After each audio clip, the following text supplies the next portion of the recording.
अब मैं आप लोग को क्वांटम नंबर्स पढ़ाने जा रहा हूँ। अब आप बताइए क्वांटम नंबर्स कितने लोगों को पता है ऑलरेडी। मुझे तो लगता है शायद से किसी को भी नहीं पता हो। उससे पहले ये मुझे हमदिल्ला सिद्दीकी ये बताएंगे, क्या आपने अकबाऊ रूल याद कर लिया पूरे तरीके से?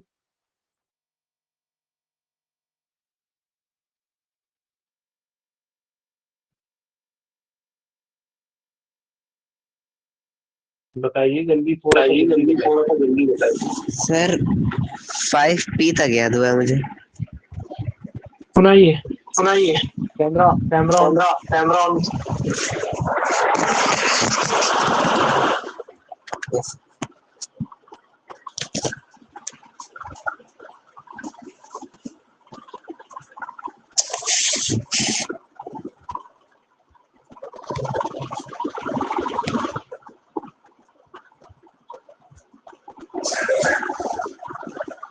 ठीक है सुनाइए। ठीक है सुनाइए। Sir 1s 2s 2p 3s 3p 4s कैमरे में देख के कैमरे में सुनाइए। देख के सुनाइए। Sir 1s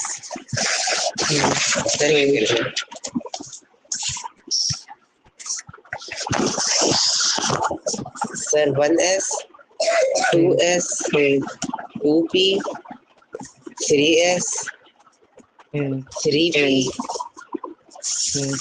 4s 3d 4p 5s 4d and 5p। इसको ऐसे याद करना उसको होगा ऐसे आपको, याद करना होगा 1s2 आपको 2s2 1s2 2p6 3s2 3p6। 3s2 साथ में इलेक्ट्रॉन्स को अपने इलेक्ट्रॉन्स को कंबाइन करके रखता हूँ। कंबाइन करके रखता हूँ। ठीक है, अपना माइक्रोफोन ऑन कर दीजिए, इसमें नॉइस बहुत आ रहा है।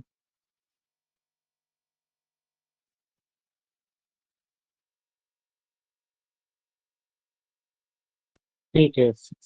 सैयदा सुगरा आपको याद है? जी सर। सुनाइए मुझको। 1s2 2s2 2p6 3s2 4s2 3d 10। गलत सुना आपने। 1s2 2s2 2p6 3s2 3p6, उसके बाद 4s2 आएगा। जी सर। ठीक है, ओके। और हिबा आपको याद है? अभी मुझे थोड़ा ऐसे नहीं आता है, मैं याद कर रही हूँ। पूरा याद करना है आपको, कैमरा ऑन करके सुनाइए जितना याद है। अ,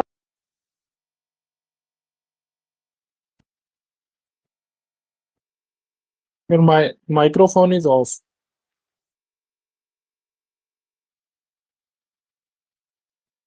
1s2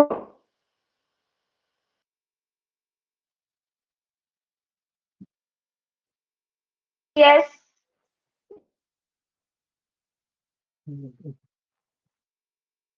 अच्छा ठीक है, ओके। नेटवर्क शायद प्रॉब्लम कर रहा है आपका, वो आवाज कट कट के आ रही। सवाल तुम्हें याद है? 1s 2s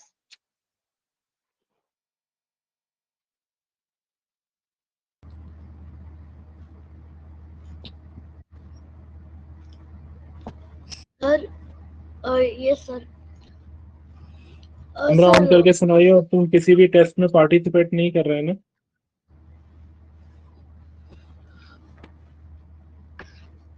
ji sir I'm wrong. Last की क्लासेस भी नहीं देखी है ना?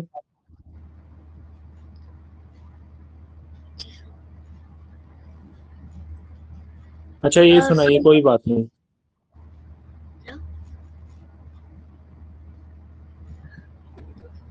Sir 1s1 sorry 1s 2s sorry 1s 2s 2p 3s 3p 4s 3d No, sorry. सही है, सही है। Yeah.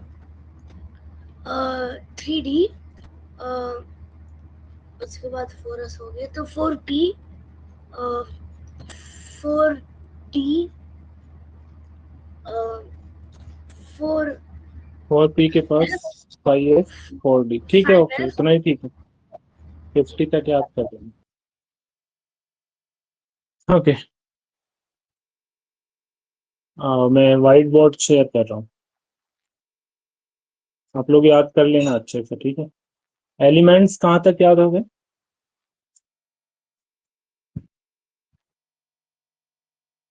एलिमेंट्स भी याद कर लेना, अप टू 50 तक याद करना है।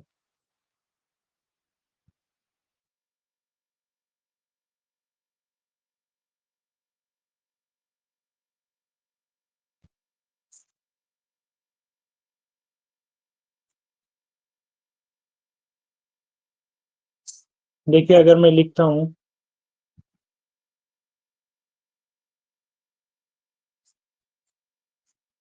46, हंजला आप बताइए मुझे इसका मतलब क्या है?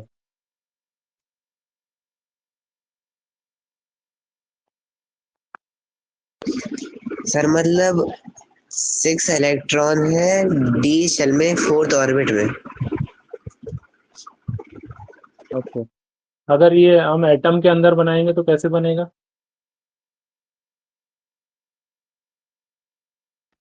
ये आपका न्यूक्लियस है, ठीक है। पहले ऑर्बिट में कौन सा सबशेल होता है? S only. दूसरे ऑर्बिट में क्या क्या आता है? S and P. Third orbit में क्या आता है? S, P and D. Fourth orbit में क्या आता है? S, P, D and S, ऐसे होते हैं। ये जो हम बात कर रहे हैं ये यहाँ की बात कर रहे हैं, ये हमारी लोकेशन डी सबशेल है ना। तो डी सबशेल में कितना ऑर्बिटल होता है? 5 ऑर्बिटल, 1 2 3 4 5। ये क्या चीज है? ये ऑर्बिटल। इलेक्ट्रॉन्स कितना है टोटल यहाँ पे? 6 है। तो हम इलेक्ट्रॉन ऐसे फिल करते हैं, पहले लोअर एनर्जी पे जाते हैं, 1 2 3 4 5, उसके बाद इधर आएंगे 6, ऐसे करके। तो ये इस लोकेशन की बात हो रही है, ठीक है। क्या ये चीज समझ में आया?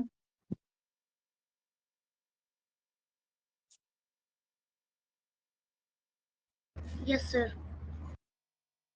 ऐसे ही इलेक्ट्रॉन्स रहते हैं हम लोग के पास। तो 4d6 का मतलब ये है कि फोर्थ ऑर्बिट है आपकी।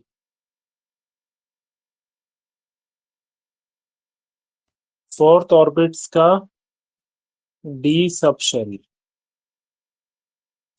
और उसके अंदर 6th नंबर का इलेक्ट्रॉन, 6th नंबर इलेक्ट्रॉन यहाँ पे।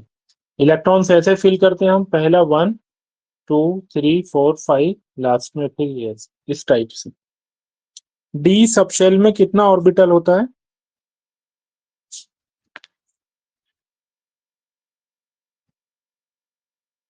कौन बताएगा मुझे? सर 5 होता है। ठीक है, 5 ऑर्बिटल होता है। तो मैक्सिमम कितना इलेक्ट्रॉन आ सकता है डी सबशेल में?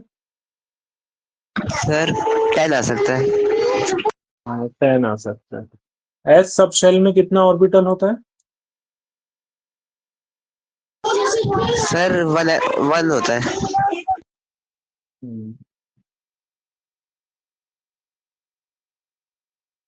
एस में 1 होता है, जिसमें मैक्सिमम 2 इलेक्ट्रॉन आ सकता है। पी में 3 होता है, जिसमें मैक्सिमम 6 इलेक्ट्रॉन आ सकता है। S P D F. यहाँ लिख रहा हूँ ऑर्बिटल। इसमें 1, इसमें 3, इसमें 5, इसमें 7। अगर इलेक्ट्रॉन्स की बात करेंगे तो यहाँ पे 2, यहाँ मैक्सिमम 6, यहाँ 10 और यहाँ 14, इतना इलेक्ट्रॉन्स आ सकता है। ठीक है, अब हम बहुत ये चीज समझ लो, अब हम बहुत इंपॉर्टेंट कॉन्सेप्ट की बात कर रहे हैं जिनको हम बोलते हैं क्वांटम नंबर। और क्वांटम मतलब एक दूसरा वर्ल्ड, जो कि हमारे जहाँ पे हमारे वर्ल्ड से अलग रूल चल। अब मैं एक चीज आप लोगों को बता रहा हूँ, आप थोड़ा सा शॉक लगेगा। अभी तक जो मैंने पढ़ाया है ना आपको, कि ये आपका क्या है, एटम, वो है न्यूक्लियस है, और ये इलेक्ट्रॉन है ना।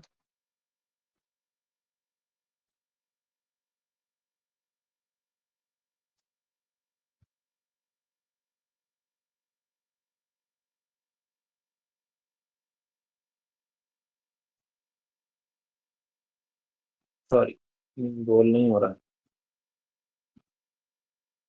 अच्छा, बिल्कुल अच्छे से बना रहे, मुझसे समझ में आया।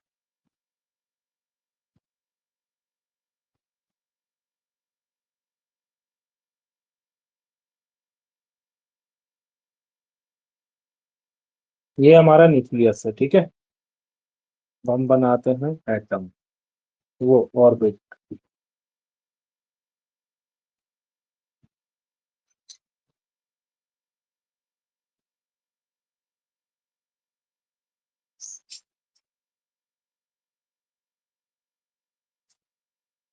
ऑर्बिट का कलर चेंज कर,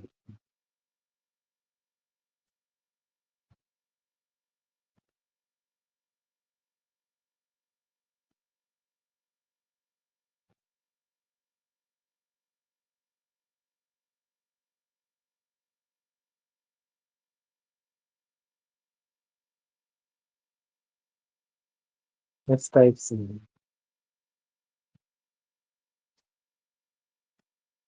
ठीक है, एक ऑर्बिट और ले लो।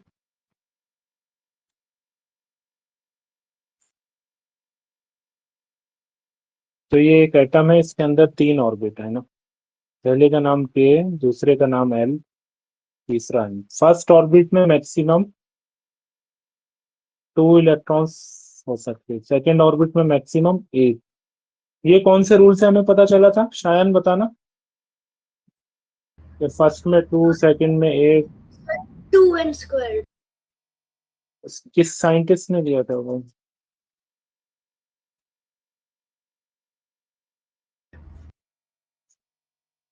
ये बोरबेरी नाम के साइंटिस्ट थे, उन्होंने दिया था। बोरबरी भी बोलते बहुत सारे। 1, 2, 3, 4, 5, 6, 7, 8। थर्ड में भी ऐसे हैं। अब आपको लगता होगा एटम में इलेक्ट्रॉन्स ऐसे रिवॉल्व कर रहे हैं ना, ये बताया था ना, इलेक्ट्रॉन्स रिवॉल्व अराउंड दी, ऐसा कुछ बोला था मैंने, इलेक्ट्रॉन रिवॉल्व। ये डॉक्टर वाली राइटिंग में लिख दिया मैंने, electrons revolve around the nucleus, ये मैंने आपको बताया था, है ना।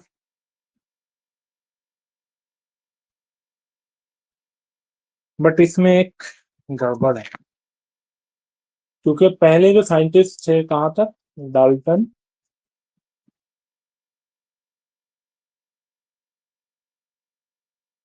रदरफोर्ड,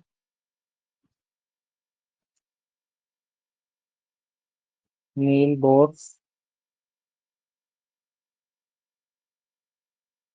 थॉमसन,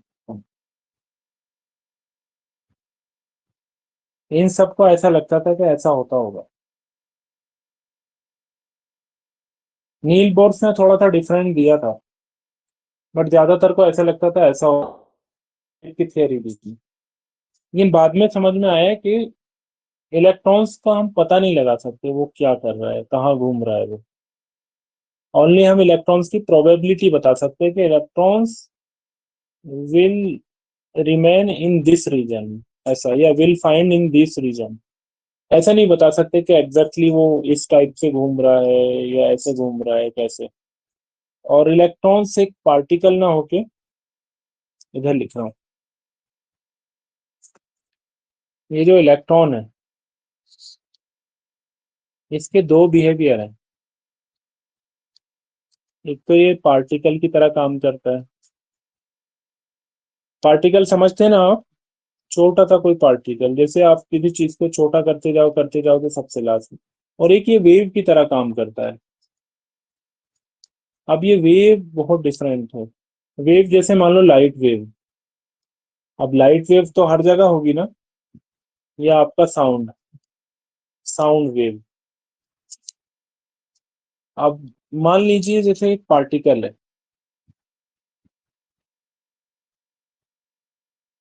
कोई पत्थर आपने लिया, ये स्टोन लिया और इसको इधर फेंक दो, ये वॉल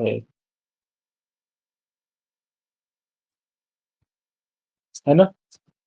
तो ये सिर्फ यहीं तक जाएगा ना, ये यहाँ जाके ऐसे गिर जाएगा नीचे, है ना। ये इधर अगर आपने इसको थ्रो किया तो ये यहाँ जाके गिर, ये चीज समझ में भी आ रही है या कंफ्यूज हो गया इसमें?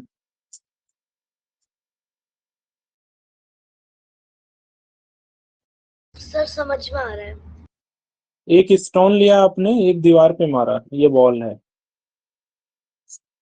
इसमें मारा तो ये पत्थर जहाँ जाएगा जाके नीचे गिर जाएगा। ये तो ये एक पार्टिकल है, क्या है ये? पार्टिकल है। लेकिन यहीं पे अगर एक इंसान खड़ा हो जाए, अगर इसके पीछे कोई यहाँ पे खड़ा हुआ है, मान लीजिए एक यहाँ खड़ा है इंसान और यहाँ पे एक दूसरा इंसान खड़ा हो जाए,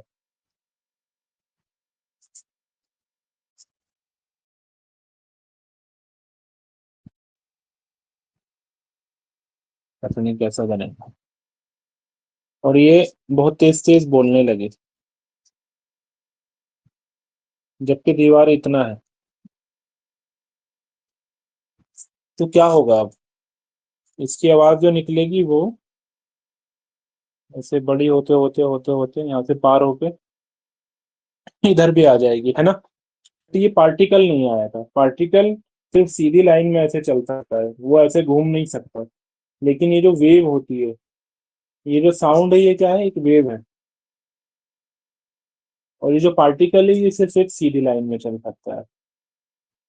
बहुत सिंपल चीज है समझनी। जैसे सामने अगर कोई आपको पत्थर मार रहा है तो आप बच सकते हैं आराम से, है ना। थोड़ा सा बच जाओ, दीवार की साइड हो जाओ। लेकिन अगर कोई बहुत तेज साउंड हो जाए, बहुत तेज आवाज हो जाए, तो आप घर में कहीं भी चले जाएंगे फिर भी वो आवाज आना शुरू हो जाएगी आपको। बहुत ज्यादा ही होगी तो शीशे भी टूट जाएंगे, इतनी पावर रहती है। तो ये दोनों में क्या डिफरेंस है? एक वेव है जो कि फ्लेक्सिबल है, और एक इस पार्टिकल है कि जो कि एक ही स्ट्रेट लाइन में चल रहा है, ऐसा। तो इलेक्ट्रॉन्स, ज्यादातर अभी हम बात कर रहे थे सारे के सारे पार्टिकल है घूम रहे, लेकिन इलेक्ट्रॉन एक स्पेशल चीज है जिसके पास दोनों नेचर है। वो वेव भी बन जाता है और वो पार्टिकल भी बन जाता है, ऐसा। मतलब वो एक टुकड़ा भी है और वो साथ में वेव भी है। मतलब वो कहीं को भी मुड़ सकता है, कहीं भी जा सकता है। तो ये चीज समझ में आ रही है? ये कंफ्यूज हो जा रहे हो इसमें? सर समझ में आ रहा है। किसी को डाउट आ रहा है इसमें?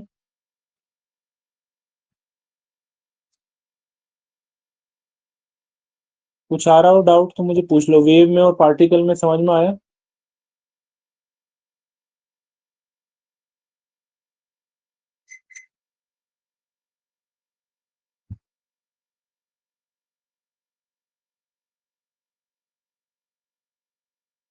अब जैसे मैं एक बात करूं,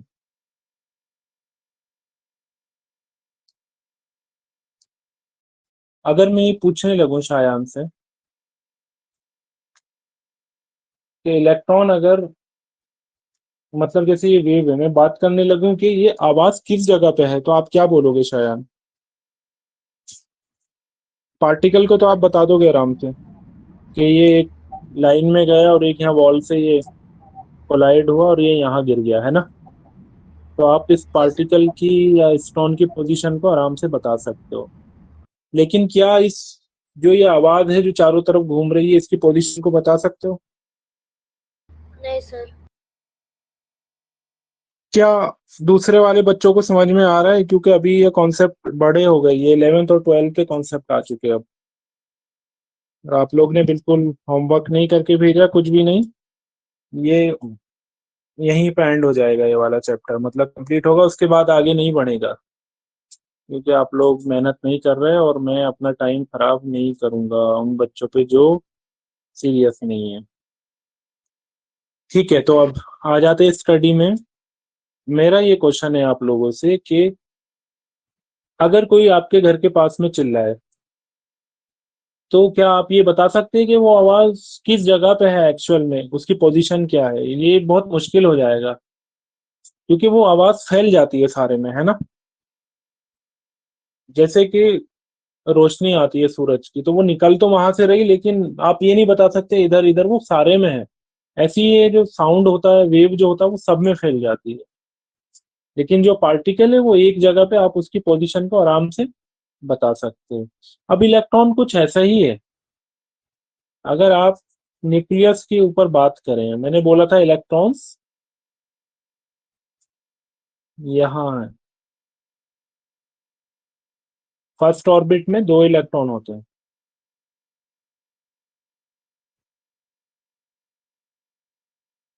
ये इलेक्ट्रॉन है ना। अगर ये पार्टिकल होते जैसे कि स्टोन, तो हमें समझ में आता है कि ये ऐसे ऐसे चल रहे हैं और ये कुछ जगह पे अलग अलग होंगे, है ना। लेकिन ये वेव की तरह है। जैसे मैं शायान से कहूँ, अगर कोई न्यूक्लियस के पास जाके बोले, आवाज लगाए और वो वेव निकले, तो आप बता सकते हो कौन सी जगह पे वो वेव होगी? वो सारी जगह पे होगी ना। जी सर। ऐसा ही इलेक्ट्रॉन होता है। अगर इलेक्ट्रॉन को आप देखेंगे तो उसकी कोई एक जगह डिसाइड नहीं है, वो क्लाउड की तरह रहता है। किसकी तरह? क्लाउड की तरह होता है। हम क्या बोलते हैं? इलेक्ट्रॉन क्लाउड बोलते हैं। अब पहले हम लोग बोलते थे इलेक्ट्रॉन्स अकेला, लेकिन अभी क्या बोलते हैं हम? Electron cloud. अब जो न्यू रिसर्च है उनमें इलेक्ट्रॉन को ऐसा नहीं समझा जाता है, ये रिजेक्ट हो चुका है। लेकिन हम क्यों पढ़ाते हैं इस सबको? क्योंकि अगर ये नहीं पढ़ाएंगे तो आपको समझ ही नहीं आएगा एक्चुअल में है क्या। इसलिए ये पढ़ाना बहुत जरूरी है। तो ये और जितने भी क्वेश्चन है वो इसी लेवल पे बनते हैं, इस हिसाब से, लेकिन समझाने के लिए। लेकिन एक्चुअल में जो इलेक्ट्रॉन्स है वो इस तरह रहता है, जैसे कि आप किसी के पास में जाके अगर आप बोलो, वो आप कहो कि मेरी आवाज बताओ कहाँ है, तो वो क्या कहेगा? आवाज तो सारी जगह है आपकी, है ना। ऐसे ही ये इलेक्ट्रॉन्स है, क्योंकि इलेक्ट्रॉन एक वेव की तरह भी है और वेव का काम ही ये होता है वो चारों तरफ फैल जाती है। पार्टिकल क्या है? पार्टिकल एक ही जगह रहता है। तो electron wave as well as particle दोनों का काम करता है। तो इलेक्ट्रॉन की पोजीशन जो होती है वो क्लाउड की तरह है। किसकी तरह? एक बादल की तरह रहता है इलेक्ट्रॉन, नेगेटिव बादल। ये जैसे ये न्यूक्लियस है, तो इसके चारों तरफ क्या होगा? एक इलेक्ट्रॉन का क्लाउड होगा। फर्स्ट ऑर्बिट में कितने इलेक्ट्रॉन होते हैं? 2। ये फर्स्ट ऑर्बिट है, तो इसमें 2 इलेक्ट्रॉन का क्लाउड होगा, मतलब वो कहीं भी हो सकते हैं ऐसे।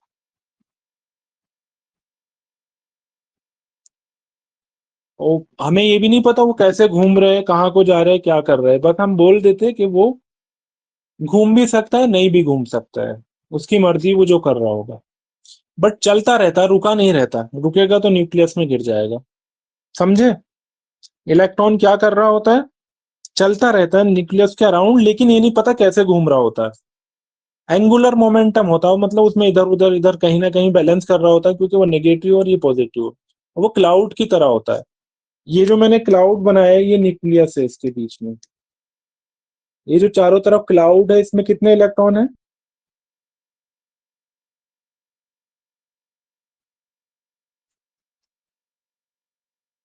बताइए कितने इलेक्ट्रॉन होंगे इसमें? सर 2। इसमें 2 इलेक्ट्रॉन है। ये कितने इलेक्ट्रॉन का क्लाउड है? 2 इलेक्ट्रॉन्स का। ऐसा। और ये किस तरह से दिख रहा है?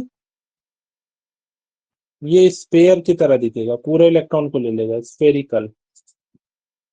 इसी एरिया को हम क्या बोलते हैं? एस सबशेल या ऑर्बिटल, ऐसा। तो पहले इलेक्ट्रॉन जो होंगे वो फर्स्ट ऑर्बिट में होंगे, लेकिन कहाँ होंगे? एस ऑर्बिटल में होंगे। अब ऑर्बिटल कोई ऐसी जगह नहीं है कि आप ढूंढते फिरो कहाँ गई, तो वो पूरा एक एरिया है जो न्यूक्लियस के पास का है। अब मान लो ये होगा, ठीक है। अब मैंने एक चीज आपको बताया था कि इलेक्ट्रॉन जो होते हैं वो एक इलेक्ट्रॉन है, दूसरा इलेक्ट्रॉन है, सेम चार्ज क्या करते हैं हमेशा से?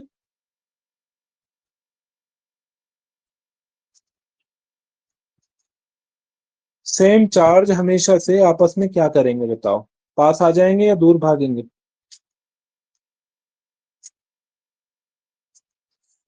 सर दूर भागेंगे।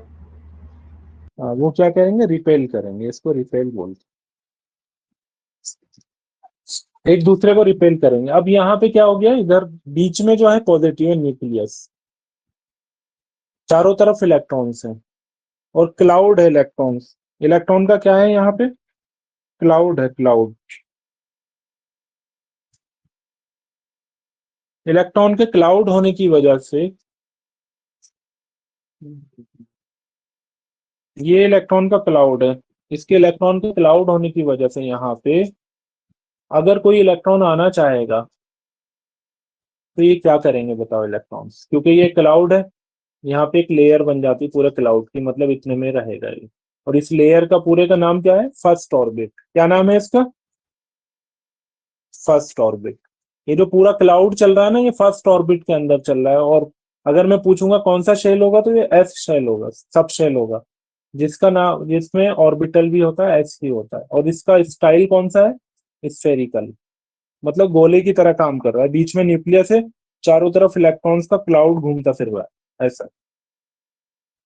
अब इसके पास में कोई इलेक्ट्रॉन आना चाह रहा है, तो क्या ये उसे आने देगा या नहीं?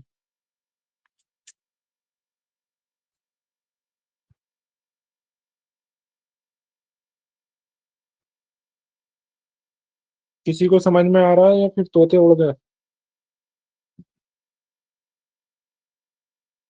अगर आप लोग,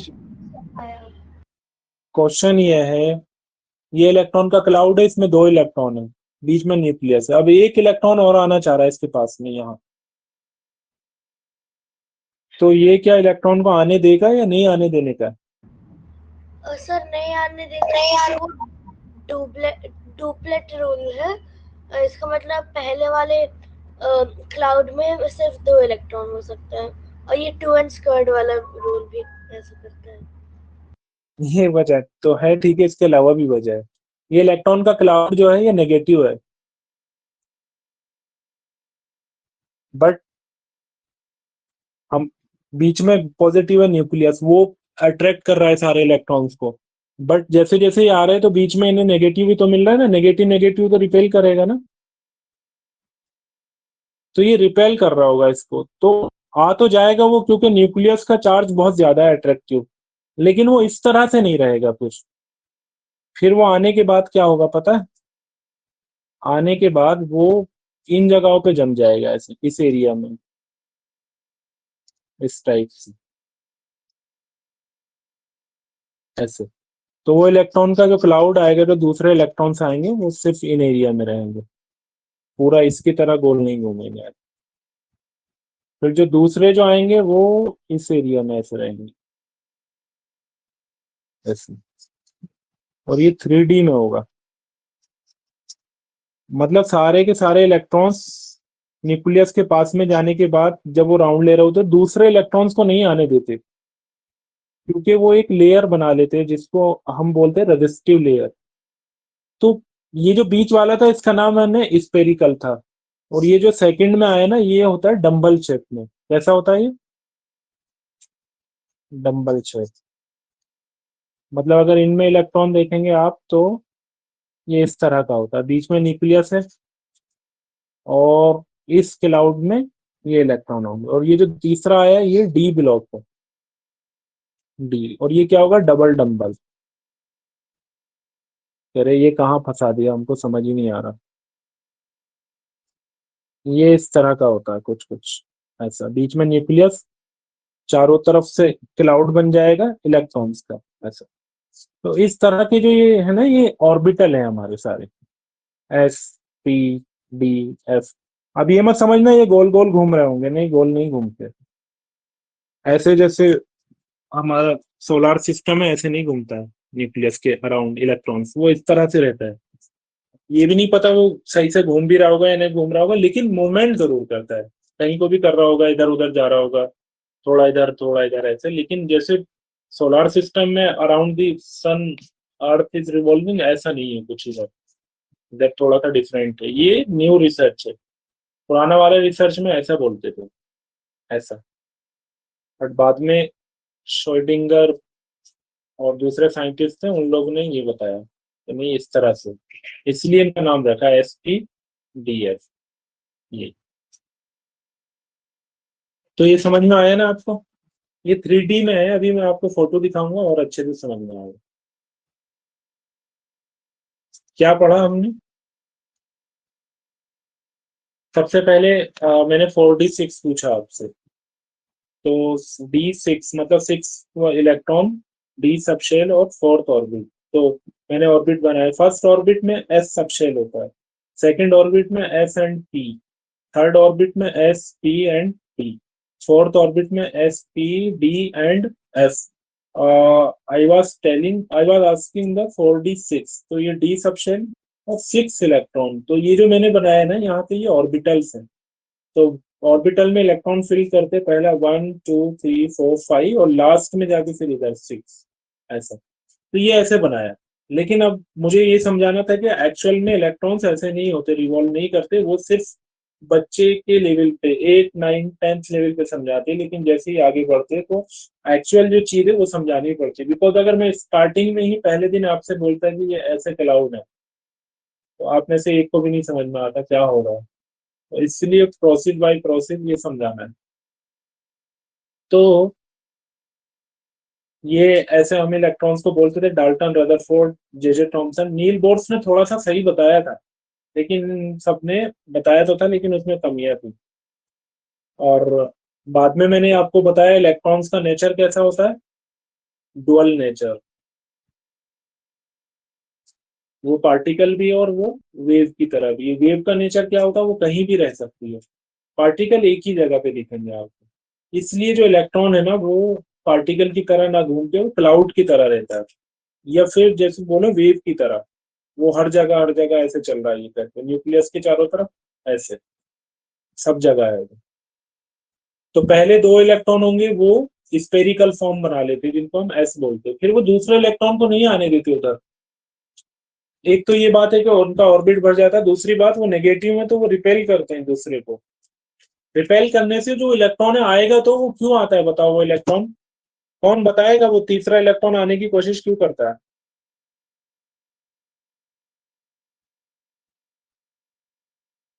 किसी को समझ में आ रहा है, तीसरा इलेक्ट्रॉन जो है वो, जब 2 इलेक्ट्रॉन इधर हो गए, तीसरा इलेक्ट्रॉन आने की कोशिश क्यों करता है यहाँ पे।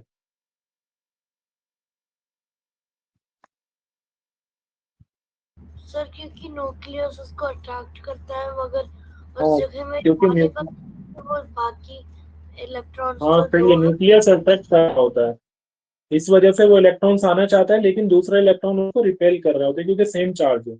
इस वजह से वो इस टाइप की जगह को चुन लेता है। मतलब क्लाउड तो उसका भी है, ऐसा नहीं है वो खाली इलेक्ट्रॉन है। तो उसका जो क्लाउड है ना, वो पूरा न्यूक्लियस के अटैच में नहीं आके उसके कॉर्नर में टच हो जाता है, जिसको हम बोलते हैं डम्बल शेप, और इसका नाम है पी सबशेल या पी ऑर्बिटल।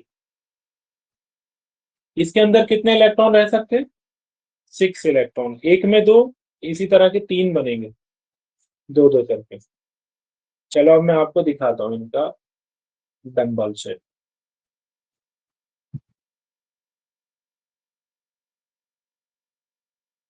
ओके,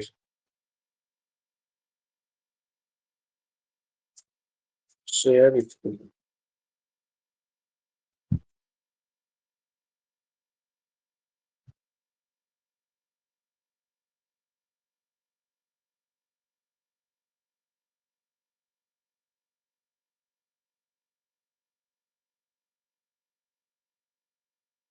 यूट्यूब चलेगा तो नहीं?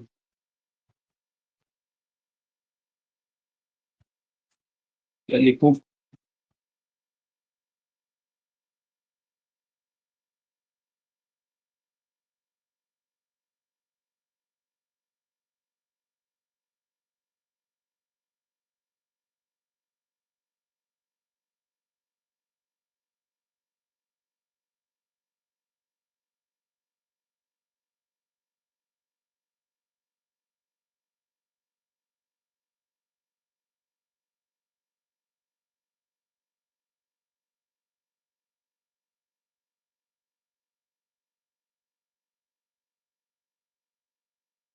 ठीक है, और कोई देखा हूँ दूसरा लिखूं, थोड़ा सा से समझ में आ जाए।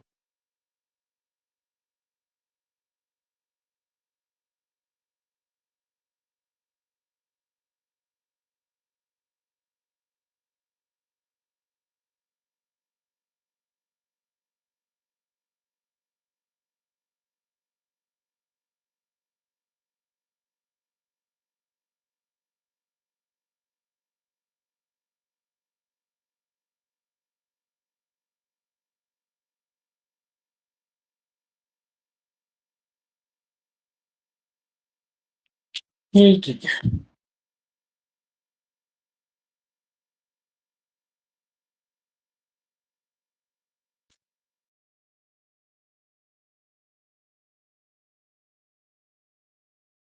अभी मैं ये दिखाना चाह रहा हूँ एक्चुअल में इलेक्ट्रॉन्स के चारों तरफ, उसके एटम के चारों तरफ इलेक्ट्रॉन्स कैसे होते हैं। हम लोग ऐसा सोचते हैं ना, बट ऐसा नहीं होता ये। इसमें मैं एक चीज बताता हूँ। अगर मान लो ऐसा हम बोलेंगे तो ये कौन सी प्रॉपर्टी हो जाएगी इलेक्ट्रॉन की? ओनली पार्टिकल प्रॉपर्टी है ना। तो पार्टिकल ही तो ऐसे घूमेगा, लेकिन अगर वेव है तो वो ऐसे नहीं जाएगी, वो तो पूरे में फैल जाएगी। तो पहले हम लोग ऐसा सोचते थे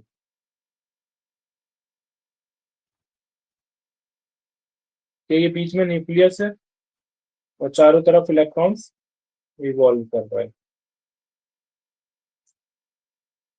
बट बाद में क्या समझ में आया, ऐसा नहीं है।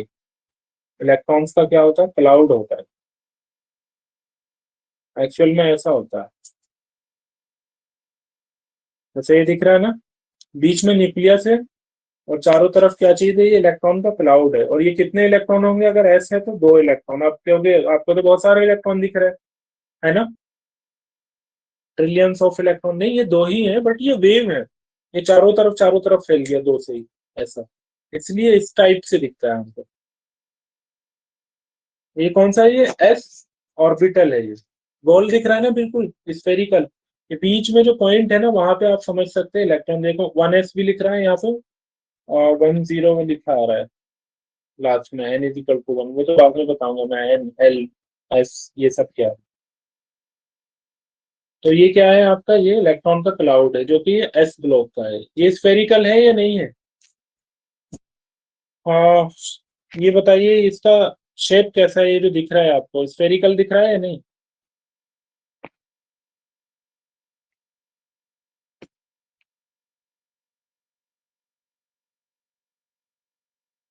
कौन बताएगा मुझे? अंजला, आप बताइए इसका, वो जो क्लाउड है इसका शेप कैसा दिख रहा है? सर क्वेश्चन रिपीट कर दीजिए। ये इलेक्ट्रॉन का क्लाउड दिख रहा है आपको? क्लाउड दिख रहा है आपको? हाँ, यस सर। इसका शेप मतलब इसका साइज शेप किस तरह मतलब का दिख रहा है? किस तरह का दिख रहा है? सर स्फेरिकल लग रहा है। सर्कल तो ये 2D में लगेगा। अगर ये 3D में हो, 3D में हो, मान लीजिए आप एक मान कमरे में लीजिए आप बैठे हो एक और ऐसा कमरे में पूरे में बैठे हो और घूम ऐसा रहा है, पूरे में घूम रहा है, तो ये कैसा दिखेगा? तो ये फिर कैसा आपको दिखेगा? स्फेरिकल। फिर ये स्फेरिकल दिखेगा। कैसा दिखेगा? स्फेरिकल, क्योंकि इसके बीच में जो है न्यूक्लियस है और चारों तरफ इलेक्ट्रॉन का क्लाउड घूम रहा है। इसमें कितने इलेक्ट्रॉन है इस क्लाउड के अंदर? सर 2 है। बट ये तो बिलियन ट्रिलियंस ऑफ इलेक्ट्रॉन दिख रहा है, ऐसा कैसे हो रहा है? सर क्योंकि वो वेव फॉर्म में। हाँ, क्योंकि वो वेव है। ये बिल्कुल ऐसे ही जैसे मैंने हेलो बोला तो मेरे इस रूम में, दूसरे रूम में और आसपास सब जगह वो फैल गई आवाज, लेकिन आवाज तो बहुत थोड़ी सी थी ना, तो वो फैल कैसे गई? ऐसे ही इलेक्ट्रॉन होता है। तो ये जो है ना, ये स्फेरिकल है एक्चुअल में। ये यहाँ तो मोबाइल इसमें तो 2D में आपको दिख रहा होगा सर्कल, लेकिन ये पूरा गोल है, बीच में इलेक्ट्रॉन है, बीच में न्यूक्लियस है, तो इसको हम क्या बोलते हैं? S orbital. अब n is equal to 2 orbit में अगर हम देखें तो वहां पे p भी दिखेगा आपको।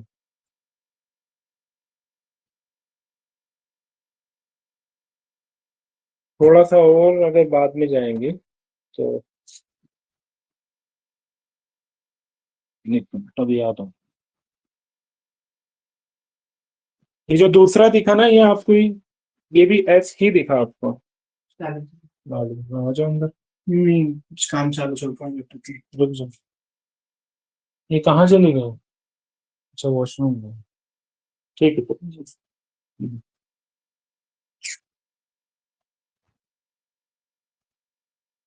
ये जो आपको दिख रहा है ब्लू कलर में, ये क्या है बताइए? ब्लू नहीं, नहीं ब्लू नहीं है ये कलर। सर ये 2s है, क्योंकि ये भी ये दूसरा क्लाउड है, बीच में गैप है। गैप किस वजह से? क्योंकि वो रिपेल कर रहा है एक दूसरे को। तो ये है 2s वाला क्लाउड, मतलब इसमें भी 2 इलेक्ट्रॉन है ऐसा। जो एस ब्लॉक जो होता है ना, एस सब शेल या एस ऑर्बिटल, उसका जो साइज होता है या जो उसका जो शेप होता है वो स्फेरिकल होता है। 2D में देखोगे तो सर्कल दिखेगा, लेकिन अगर गोल में देखोगे तो आपको एक गोला दिखेगा। गोला बोलते हैं उसको हिंदी में, इंग्लिश में स्फेरिकल। तो ये स्फेरिकल साइज में दिखेगा, और इसमें भी 2 इलेक्ट्रॉन होंगे। और जैसे ही हम आगे बढ़ेंगे तो हमको क्या दिखेगा? टी वाला दिखेगा। देखो ओवरऑल ये ऐसे दिखता है। ये 3D ऑर्बिट्स इन्होंने बना रखी है, एक्स वाई जेड एक्सिस बोलते हैं उसको। अब ये जो बीच में ये जो दिख रहा है आपको, ये पी है एक्चुअल में, डंबल की तरह लगेगा आपको। मतलब क्लाउड है, बट बीच में नहीं है क्लाउड, दोनों साइड निकला हुआ है, जैसे मैं बना रहा था एक डंबल की तरह। ये समझ में आ रहा है ना? डंबल की तरह आपको लग रहा है। बीच में अगर ये पकड़ने का हो जाए तो दोनों साइड आपको एक 2 सर्कल दिख रहे हैं ऐसा।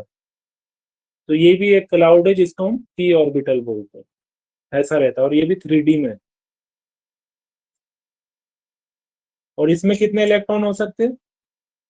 पी ऑर्बिटल में 6 इलेक्ट्रॉन। तो पी में 3 क्लाउड वो होंगे orbital, P X P Y P Z. मतलब जैसे मैं बोलता हूँ ना पी में कितना है, तो पी में 3 है। डी में कितना है? डी में 5 है ऑर्बिटल। तो ये ऐसे दिख रहा है, अलग अलग कलर में इन्होंने दिखाया, ये पी वाई है। और अब आएगा पी जेड, ये पी जेड है। तो इस टाइप से क्लाउड रहते हैं इलेक्ट्रॉन्स के। बीच में क्या है? अगर मैं बीच में पूछूं आप लोगों से तो बीच में क्या दिखेगा आपको?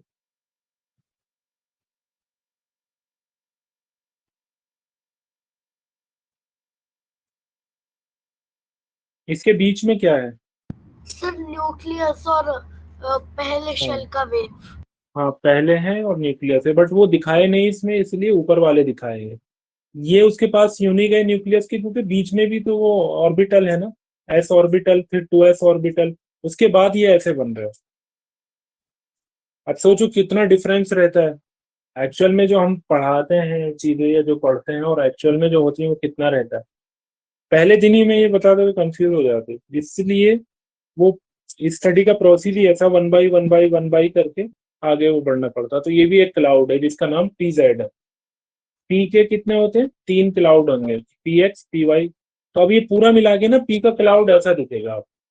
इसमें 3 क्लाउड है, P X P Y P Z. P subshell के अंदर कितने ऑर्बिटल होंगे?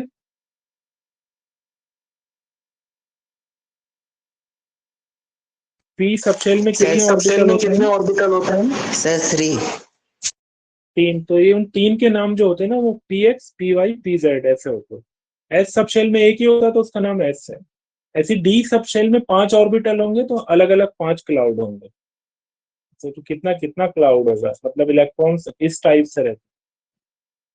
अब ये 3 की बात करते हैं, मतलब यहाँ पे क्या आ जाएगा? डी आ जाएगा। अब ये देखो बीच में जो है वो एस है, और और 2s था और बीच में क्लाउड कौन सा आया था आपका p। अब ये 3s आ गए तो 3s में फिर से ऊपर एक सर्कुलर क्लाउड आ जाएगा, मतलब स्फेरिकल, और उसके बाद फिर t।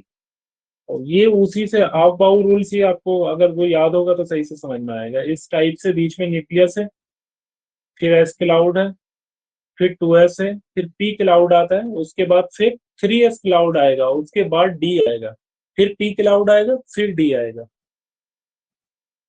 अब ये देखो दोबारा से ये 3p वाला स्टार्ट हो गया, इसके बाद क्या आएगा, फिर d वाला क्लाउड आएगा। और शेप देखना आप कैसा हो जाएगा एटम का, 3p वायु, जैसा हम सोचते हैं उससे बिल्कुल अलग होगा। बीच बीच में गैप क्यों बन रहा है ये पता है ना आप लोग को? कौन बताएगा मुझे? सैयद सुगरा आप बताओ, ये बीच बीच में गैप क्यों है?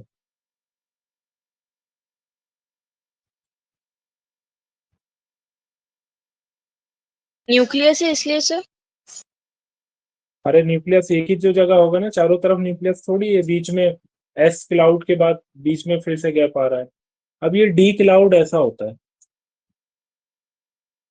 बीच में इसलिए गैप है क्योंकि एक क्लाउड नेगेटिव है तो वो दूसरे क्लाउड को आने नहीं देता, रिपेल करता है। लेकिन न्यूक्लियस का फोर्स ज्यादा होता है तो वो आ जाता है, लेकिन फिर भी बीच में गैप रहता है थोड़ा बहुत, और उसी को हम बोलते हैं फर्मी एनर्जी स्टेट, मतलब ऐसा स्टेट जहाँ पे इलेक्ट्रॉन्स नहीं होंगे। ये डी क्लाउड ऐसा होगा आपका, जो डी ऑर्बिटल है वो चारों तरफ से घूमेगा, मतलब इलेक्ट्रॉन्स कहीं कहीं पे भी जा सकते हैं। और ऐसे ऐसे 5 क्लाउड बनेंगे क्योंकि डी में 5 ऑर्बिटल। ये बोल रहा था 3D X, X Y X Z Z X, X minus Y X square minus Y square. Syed Mohammad तुमने पढ़ा है क्या ये 11th में? ये 12th का टॉपिक है शायद, सर लेकिन हाइब्रिडाइजेशन है ना सर ये। हाइब्रिडाइजेशन ही है। ये देखो 3D X square minus Y square, तो ये चीजें शुरू वहीं से होती हैं 6 7 8 से, अगर कोई समझाए तो ज्यादा डिफिकल्ट नहीं है अगर इसको समझो आप, तो इसमें कुछ भी नहीं है, सिर्फ शेप है, मतलब इलेक्ट्रॉन किस तरह से रह रहा होगा। ये डी का है, हायर ऑर्बिटल्स, खत्म हो गया तो ओवरऑल ये एफ का हो गया। एफ जो होता है वो कॉम्प्लेक्स स्ट्रक्चर में रहता है, मतलब बहुत डिफरेंट टाइप के स्ट्रक्चर में इलेक्ट्रॉन्स का क्लाउड रहेगा। तो बाद में ये ओवरऑल दिखाएंगे कैसा दिखेगा। 4f, ये 4f का चल रहा है अभी।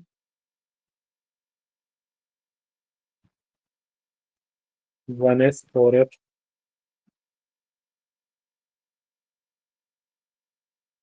वीडियो ही खत्म कर दी। ये कौन सा गेम का ऐड आ रहा है?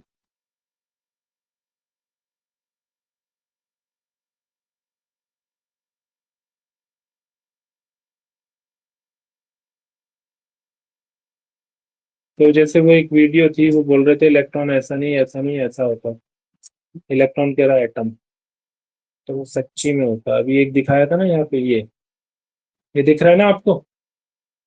कुछ इस तरह से एटम के चारों तरफ क्लाउड्स होते हैं इलेक्ट्रॉन्स के, बीच वाला एस है, फिर पी आएगा, फिर लास्ट में डी, फिर एस, इस टाइप से। तो इलेक्ट्रॉन्स में जो है ऑर्बिट में नहीं घूमता, वो क्लाउड के अंदर रहता है। और क्लाउड को हम किस किस से करते हैं, ऑर्बिटल्स बोलते हैं, और उनका शेप अलग अलग होता है।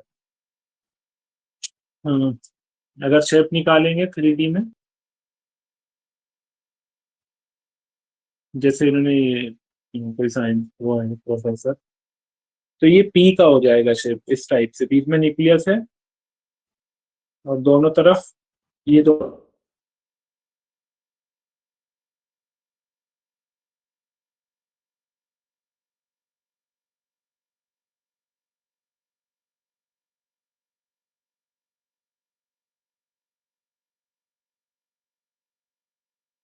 तो वो डी बन जाएगा ऐसा। और एस का तो आपको पता ही है, ये पूरा मिला के, मतलब अगर 3 पी होंगे तो इस टाइप से।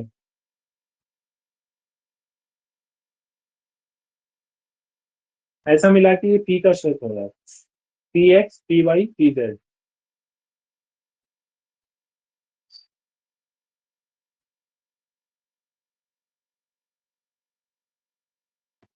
F orbital. एफ ऑर्बिटल का क्लाउड इस तरह का होता है, बीच में अगर न्यूक्लियस का आप सोचोगे तो वो चारों तरफ कहीं भी इलेक्ट्रॉन का क्लाउड रहेगा, इसलिए इसको हम क्या बोलते हैं, कॉम्प्लेक्स। अगर कोई पूछे एफ ऑर्बिटल का शेप किस टाइप का होगा तो वो कॉम्प्लेक्स शेप में होगा, उसको ऐसे नहीं समझाएंगे। जैसे यहाँ हम डंबल बोल देते, डी ब्लॉक को डबल डंबल बोल देते। ये देखो, एस है आपका सर्कुलर, वो दिख रहा है आपको स्फेरिकल, टी ब्लॉक क्या दिख रहा है आपको, डंबल, डी डबल डंबल, और ये कॉम्प्लेक्स इस टाइप का।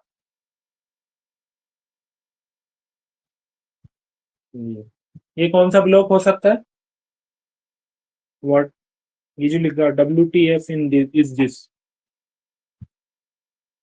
कौन बताएगा ये कौन सा हो सकता है क्लाउड, ये डी हो सकता है या पी हो सकता है।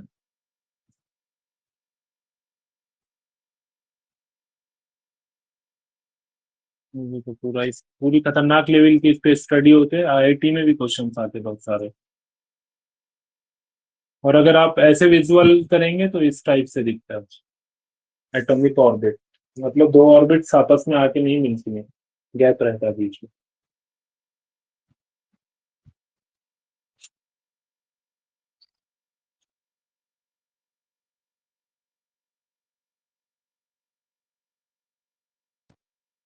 ये तो वही पुराना नाम है। तो शायद से क्लियर हुई होंगी बहुत सारी चीजें, है ना। ये समझ में आया ना, एटम्स को जैसा हम सोचते हैं कि इलेक्ट्रॉन्स इस टाइप से रिवॉल्व कर रहा होता है, एक्चुअल में ऐसा नहीं होता, ऑर्बिटल फॉर्म में चल रहा होता है इलेक्ट्रॉन। और ये बहुत इंपॉर्टेंट है ये रूल, तो बहुत ही सारे क्वेश्चंस होते हैं 11th का और 12th का, आधा जो है वो इसी में घुसा हुआ है, आधा केमिस्ट्री। हाइब्रिड मॉडल आते हैं, हाइब्रिडाइजेशन, मतलब दो एटम्स जब आपस में कनेक्ट होंगे तो वो क्लाउड कैसे मैच करेंगे आपस में, और उस क्लाउड को यहाँ पे क्या बोलते हैं हम, ऑर्बिटल्स बोलते हैं। तो उन ऑर्बिटल को मैच करके दिखाना पड़ता है, वो बीच में कौन कौन सा ऑर्बिटल आ जाएंगे इस टाइप का, तो पूरा 11th और 12th में है। तो अब हम लोग क्या सीखेंगे कल को, इट्स वाइट शेयर,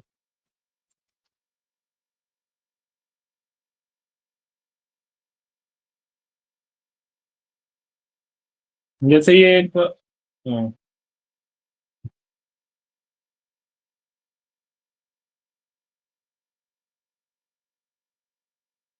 बस 5 मिनट में खत्म होने वाली थी।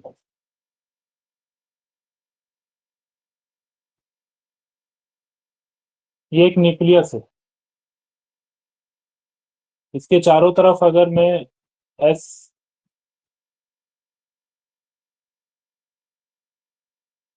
ये कौन सा हो जाएगा क्लाउड,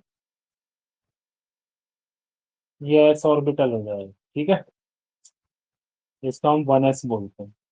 फिर ये 2s को नहीं आने देगा, तो बीच में थोड़ा सा गैप होगा,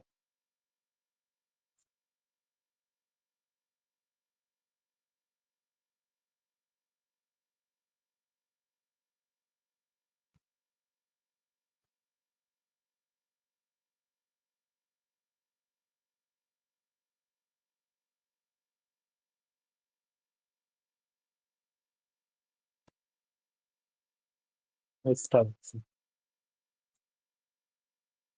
क्या आप बच्चों को गैप दिख पा रहा है इनमें बीच में,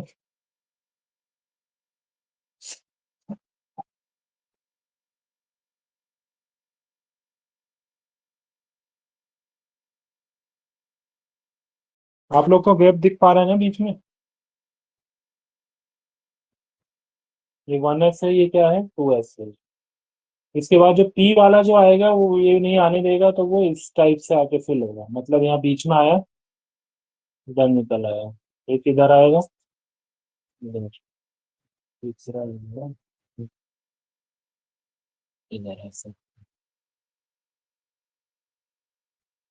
ये PX हो जाएगा, ये PY हो जाएगा, और ये PZ हो जाएगा, ठीक है। इसके बाद फिर से S का क्लाउड आ जाएगा, मतलब इसके ऊपर एक और क्लाउड आएगा, फिर D वाला क्लाउड स्टार्ट होगा, ऐसे रहते हैं इलेक्ट्रॉन्स के क्लाउड। तो इनके अंदर हम क्या सीखेंगे, अगर मैं पोजीशन पूछूं इस इलेक्ट्रॉन की क्या होगी, मान लो इस क्लाउड की पोजीशन यहाँ पूछूं, यहाँ कोई इलेक्ट्रॉन है, मैं पूछता हूँ पोजीशन ऑफ दिस इलेक्ट्रॉन ऐसे या दिस ऑर्बिटल इलेक्ट्रॉन्स, ऐसा मैं मालूम करने लगा इस ऑर्बिटल का जो इलेक्ट्रॉन है उसकी पोजीशन क्या होगी, तो मैं कैसे बता पाऊंगा। उसके लिए हमने कुछ नंबर्स डिसाइड किए जिनको हम क्या बोलते हैं, क्वांटम नंबर।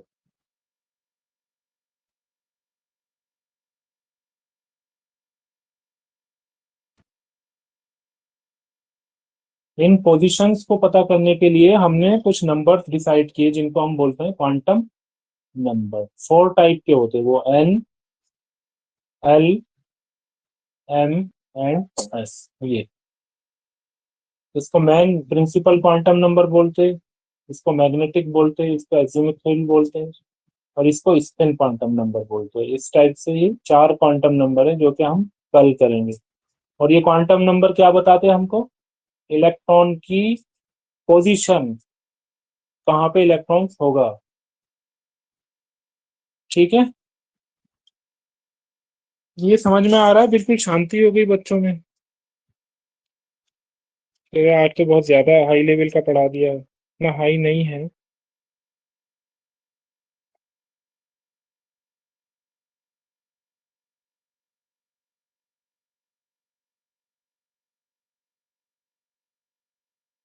मुझे ये बताइए अब,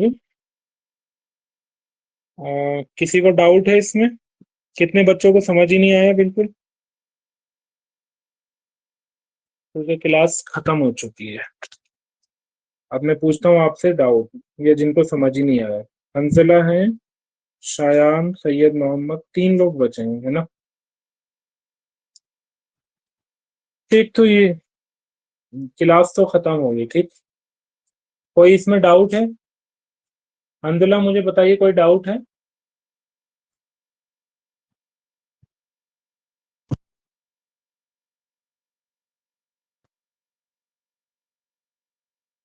देखो, आईआईटी में या नीट में, एम्स में, इनमें जाने का सबका सपना होता है। सभी लोग चाहते हैं अच्छे इंडिया के टॉप क्लास कॉलेज में एडमिशन लें, लेकिन उसके लिए जो मेहनत लगती है ना, वो सब लोग नहीं कर पाते, भाग जाते छोड़। इतना ही आसान होता है ना, तो पूरी इंडिया के सारे लोग आईआईटी में बैठे हुए नजर आते। क्वांटम नंबर कल पढ़ाऊंगा मैं, अभी ये सिर्फ समझाया मैंने कि इलेक्ट्रॉन्स कैसे रहता है, क्लाउड में रहता है इलेक्ट्रॉन, ना कि वो ऑर्बिट में घूम रहा होता है। और हंसला, तुम्हें कोई डाउट है? शायान, तुम्हें कोई डाउट? नहीं सर।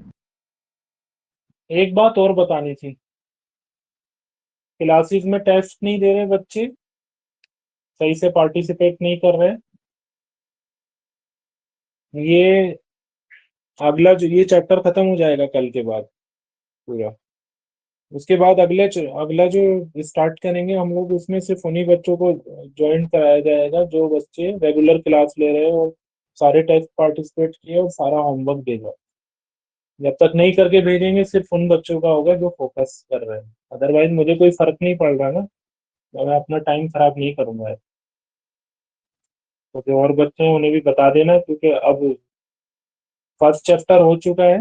कल क्वांटम नंबर बताने के बाद ये चैप्टर खत्म हो जाएगा, बाद में शुरू होगा आपका क्या बोलते हैं इसे, हम्म, ये केमिकल बॉन्ड, आपस में बॉन्डिंग कैसे बनती है दो दो दो एटम्स की। तो उसके लिए ये है कि पहले ये कंप्लीट करना है पूरा। जो लोग रेगुलर क्लास नहीं लिए वो तो उसमें पार्टिसिपेट ही नहीं कर पाएंगे, फ्रीज कर दूंगा मैं। और जितने भी टेस्ट हैं उन सब टेस्ट में पार्टिसिपेट लेना है, मुझे होमवर्क भेजना है। ठीक है, इसमें कोई डाउट है तो मालूम कर लेना, है ना। सही से, ये इंपॉर्टेंट कॉन्सेप्ट है पूरा, अगर अभी से समझ जाओगे तो 11th में कोई प्रॉब्लम नहीं आएगी ना 12th में, क्योंकि उसी लेवल का है और आईआईटी में बहुत सारे क्वेश्चन इससे आते हैं। ठीक है, ओके, खुदा हाफिज।